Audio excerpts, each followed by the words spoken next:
It's very troubling what's going on in the world. Probably not a good idea to watch the news. In general, it's not a great idea because it's a lot of darkness out there. The truth is, today the darkness is much more um, pointed out because back in the day, people who were very angry in a rage didn't have where to express it. But today on social media, everybody's rage can be expressed. There's even people that come on to our class over here and expressing their rage, being disrespectful. How come there's so much rage going on? I'll suggest the following.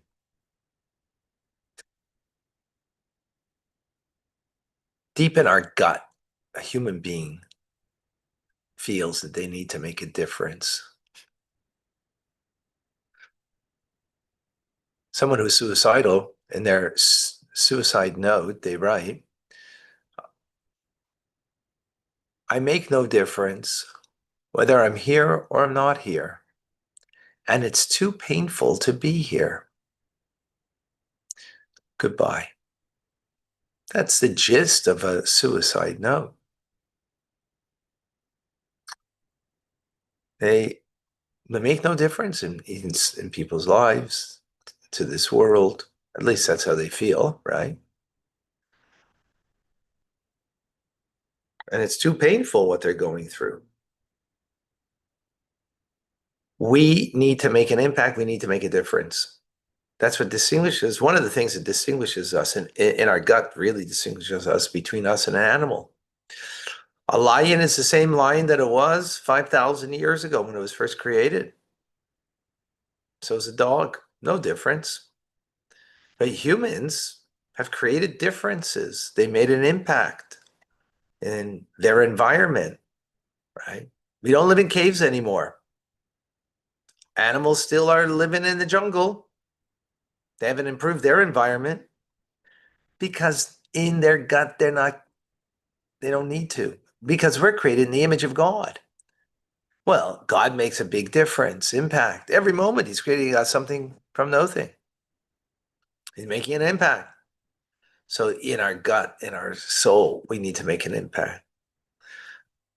But society tells us, and Western culture in particular, tells us that the impact that you make needs to be one that you're, self-glorified, whether it's, you're wealthy, whether you're beautiful, whether you're so smart, or you're, so a great orator, great comedian, you know, you mastered something and you're amazing.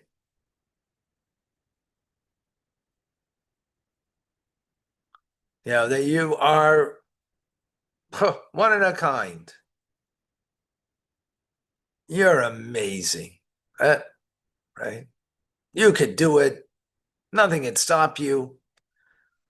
Yeah, but what happens if you didn't do it? What happens if you failed in terms of Western culture and making it to the top?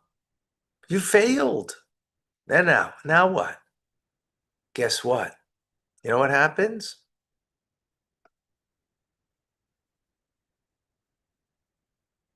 You know what happens? You become angry. You get in a rage. Not you take responsibility for any of that. You point a finger at society. And now I'm going to take it out on society. Now, you can't just take it out on society, but some people do. And they'll go with their, automatic weapon to a school and just kill innocent lives. Others, they will find a cause. Oh, I'm a victim of society. Who else is a victim of society? Oh, let's go to the Middle East. They're real victims over there. I'm siding with them. This is the inner reality of where the problem lies. People are out of control in a rage because if they were in control, they wouldn't try to control others. And you know what the greatest way you can control others is take a gun and kill them. Boy, do you have control. You have control of their life. You're the master. That's what's going on with people out of control in a rage at society. They found the cause. Not that they're real believers in the cause. If they really believed in the cause, then go fight there. Go to the front lines and fight. They're just upset at society. Rather than taking responsibility for their lives and being in control, they're out of control in a rage. And that's what happens when people are out of control. You try to control others. So much so that when people protest, they don't allow others to have a voice because I'm going to control them. I have to control what's being said. This is, so what's the answer to all of this?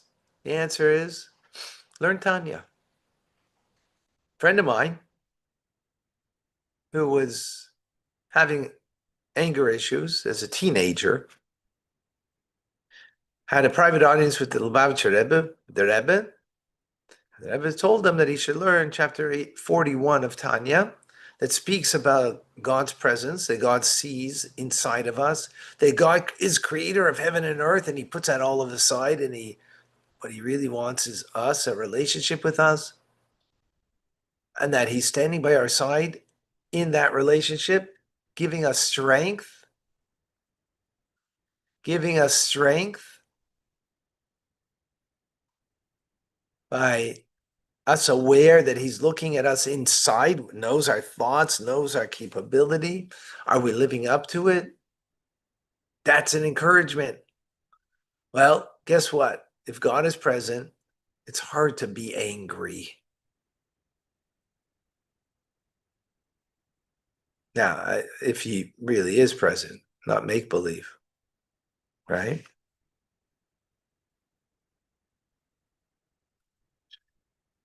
Yeah, that's the answer. Don't take God out of the classroom. Don't take God out of society. He's going to be front and center. Welcome to Tanya Today. Rabbi Ronnie Fine coming to you. Chabad Zech and Kadesh from Montreal, Canada. It was a privilege and a pleasure to share with you the Tanya.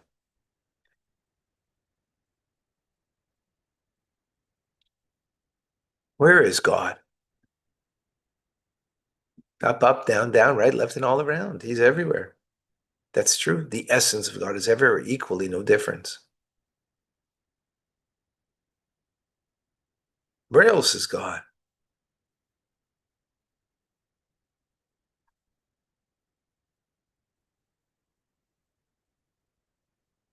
Wherever you let him in. If you let him into your eyes, you'll see the world differently. You let him into your ears, you'll understand and hear things differently. You'll hear the godliness, see the godliness if you let him in, wherever you let him in. So the presence of God in this world is in all the functionality and all of the reality of this world. He's present. In a higher world's more present, lower world's less present.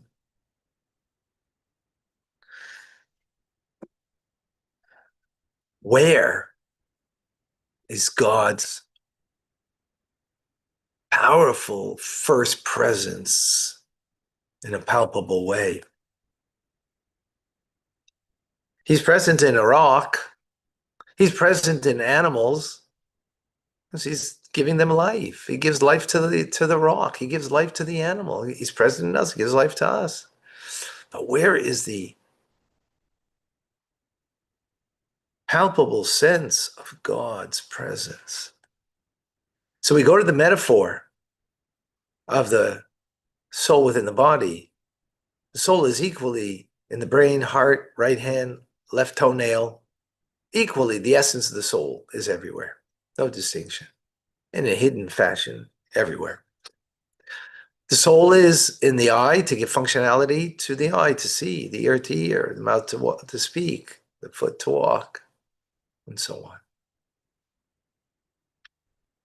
on. And it attunes itself, contracts upon itself, the soul, in order to be uniquely in the eye as it is uniquely in the foot.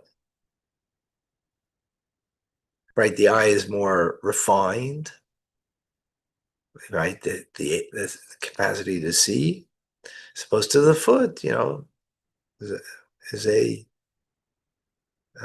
much more mechanical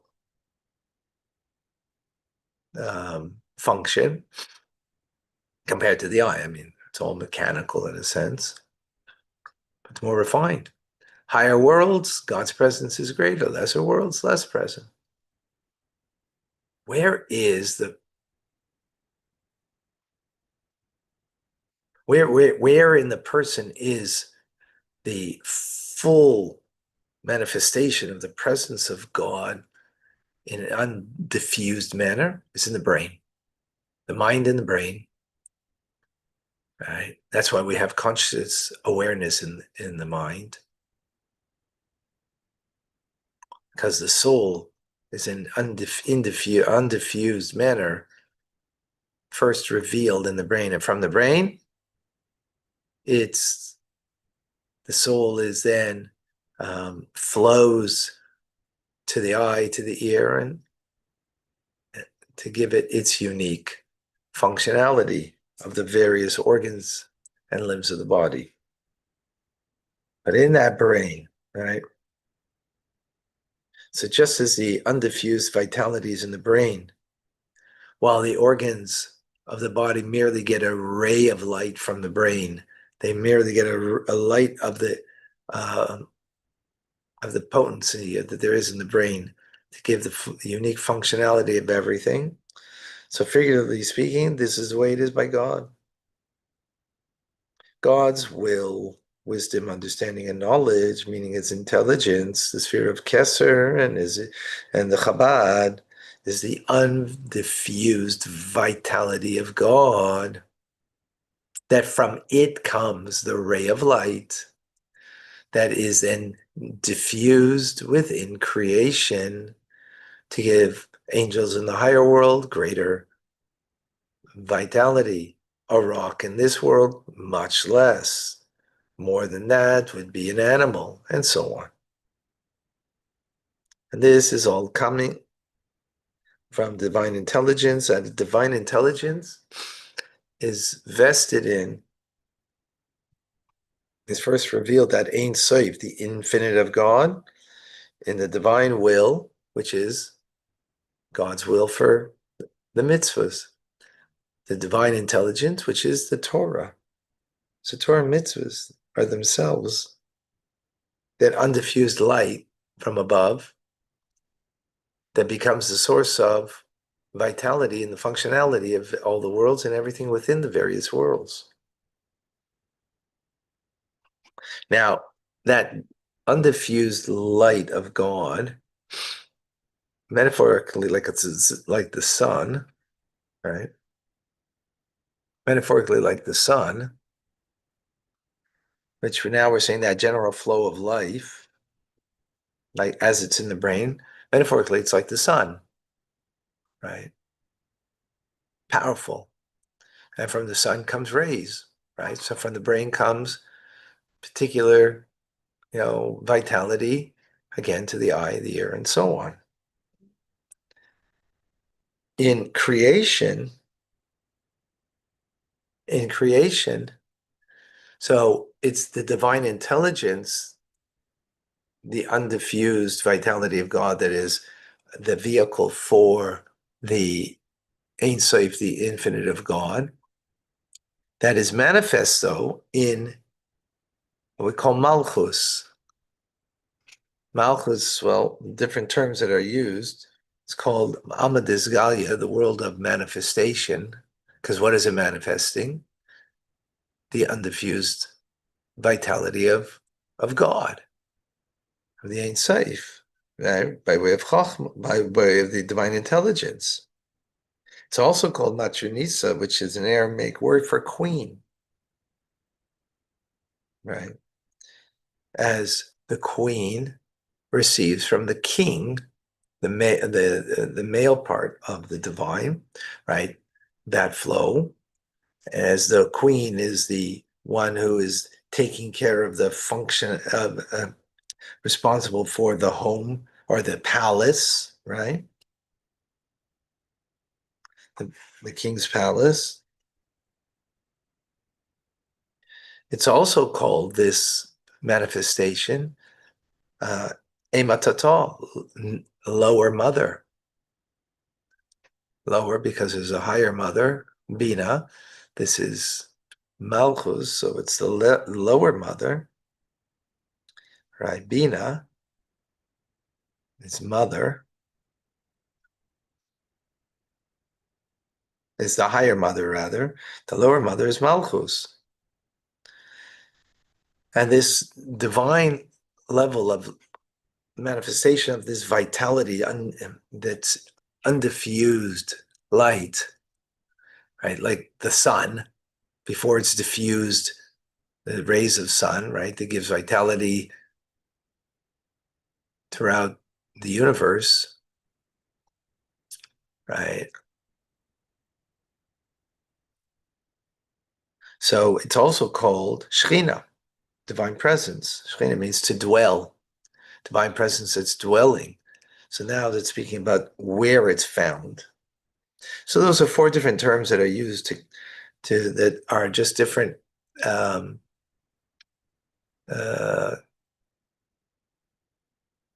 reflections, components, if you will, of the same idea of what Malchus, that is the manifestation, the queen who takes from the king to to create the palace, the mother, the lower mother, nether mother,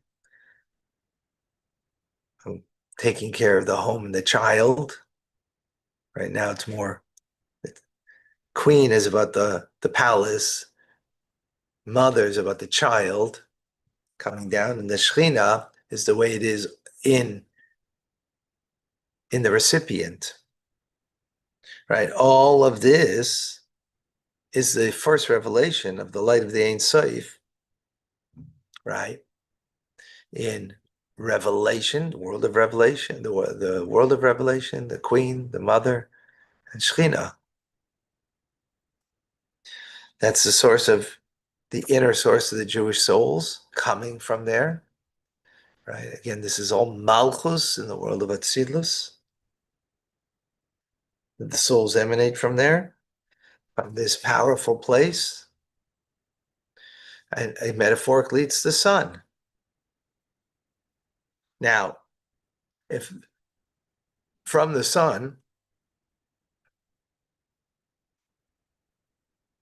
this Shekhinah, the origin, the core of the manifestation of the Ein Sof, of the infinite of God, which is then the source of all vitality for all the worlds and everything within the worlds, spiritual worlds and this physical world, right?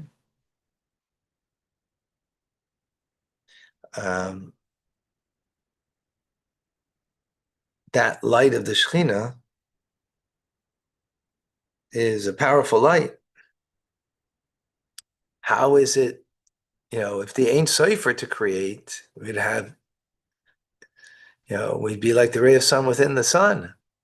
So if the Shekhinah is creating, how is it that it's not creating, and everything that it creates would be nullified to it because it'd be like a ray of sun within the sun? Because it vests itself in the divine will and wisdom, which is Torah and mitzvahs.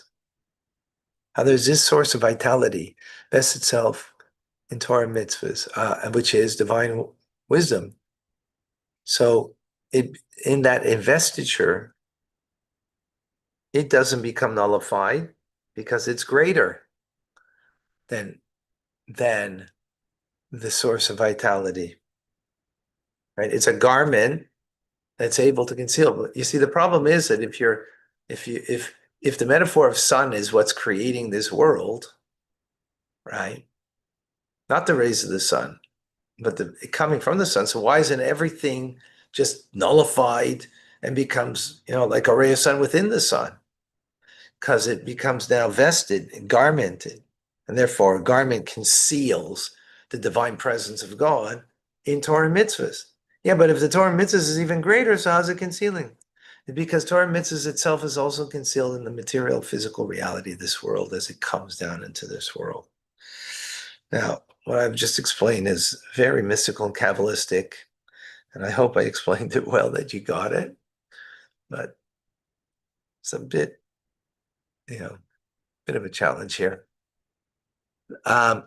What comes out of this is that in creation, Malchus Vatzilus is a source of creation that is manifestation of the infinite of God, of the Ein Sof, right?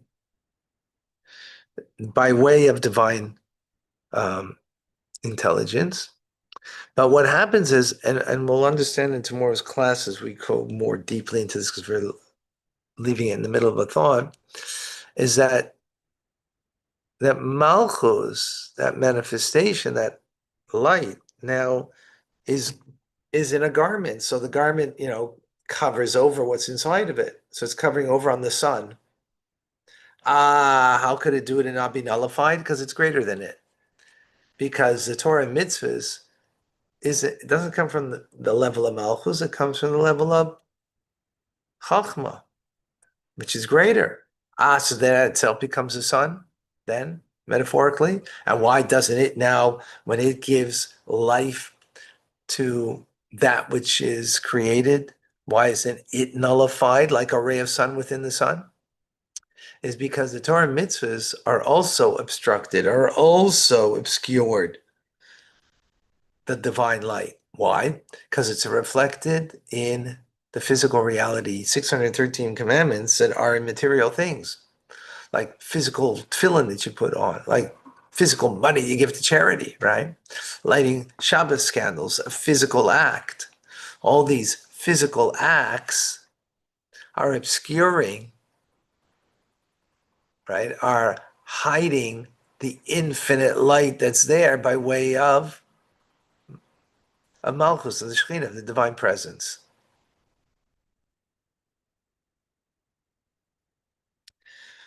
We'll see where we're going with this in forthcoming classes. But an important thought that comes, or an idea that comes out of this, is just as a side point, is that we think of Torah and mitzvahs as godly, and if it's godly, so therefore it's spiritual, and it sort of void of the physical reality because spiritual is greater than the physical.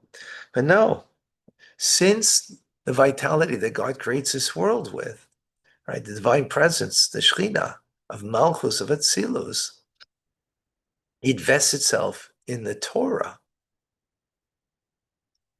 mitzvahs. So when you align yourself with Torah mitzvahs, you align yourself with the active creator creating the world. In other words, many people feel that Torah mitzvahs, it's not practical sometimes. Like if you're, I've had people who own a salon. Their busiest day is Shabbos. Saturday, their busiest day. And some people that I know inspired them to close their business on Shabbos. It doesn't make any sense. It's your busiest day. And therefore, you're going to make less money. But no, the opposite became quite evident to them, is they actually end up making more money. On the other days, people had respect for them because they had respect for themselves. They had respect for God and observing the Shabbos, whether they're Jewish or not Jewish. They came to them and came to them even in greater groves. they first saw closing on Shabbos, a contradiction to success. But it can't be that way because God gives vitality, gives life, and therefore success in life, right? Life itself. And by means, Malchus, right? The manifestation, revealed world, queen, mother, Shechina, that's Malchus, right? The source of vitality that manifests the Ein Sof of the infinite of God. It first vests itself in divine wisdom of Torah and mitzvahs. So that means the vitality in this world is in sync, in line with the observance of Torah and mitzvahs. Even though it might seem the opposite, no. In observing Torah and mitzvahs, you will gain in a material world. And therefore, in this past week in Parshas Bechukosai, in the Torah portion, it says, if you follow my ways, you're going to get reward in the material world. Now, if you're doing Torah and mitzvahs, obviously you have a spiritual connection. You're a more soulful individual. Why is God giving a reward in the material and not in the spiritual? Because that's the whole point over here, is that the physical is not separate from the spiritual, and the material, the fact that you get rewarded there means that the physical reality of this world is aligned with Torah. And therefore, by fulfilling Torah, even when it seems to be against anything that's reasonable, like closing your salon, which your busiest days on Shabbos, and you close it on Shabbos, and you make more money that way. Who would ever think that way or say that? Well, those who truly believe, they've experienced it. They've literally experienced it. So it's not just a spiritual reward you get, but you get in the material world because the material world is created through Torah. Therefore, it's aligned with Torah. Therefore, the observance of Torah and its mitzvahs, when you're aligned with it, you will gain in the physical material world, not just in the spiritual. That's what's coming out of this idea over here as a side thought. We're going elsewhere with this idea of where is God present, right? Shechina, mother, nether mother, queen, world of revelation. It's all of Malchus, which is the vehicle of manifesting the Ein Sof by way of divine wisdom, that in itself is clothes itself, garments itself, to hide the infinite in the divine wisdom of God, Torah.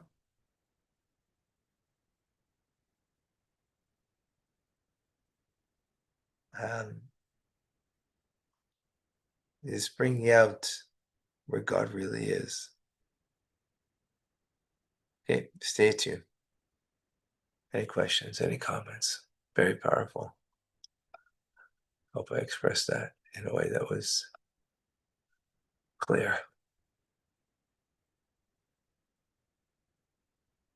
Yeah, like giving advice so you don't go broke. Exactly. Well said, Patricia.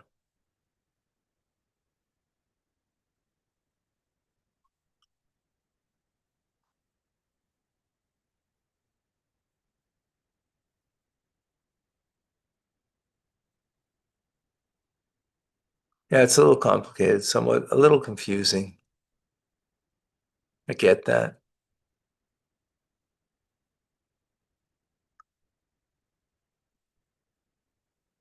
Okay. Folks, reminder tonight, 6:30 p.m. Eastern Standard Time or Daylight Savings Time. We're going to have Torah studies and then TRC tonight.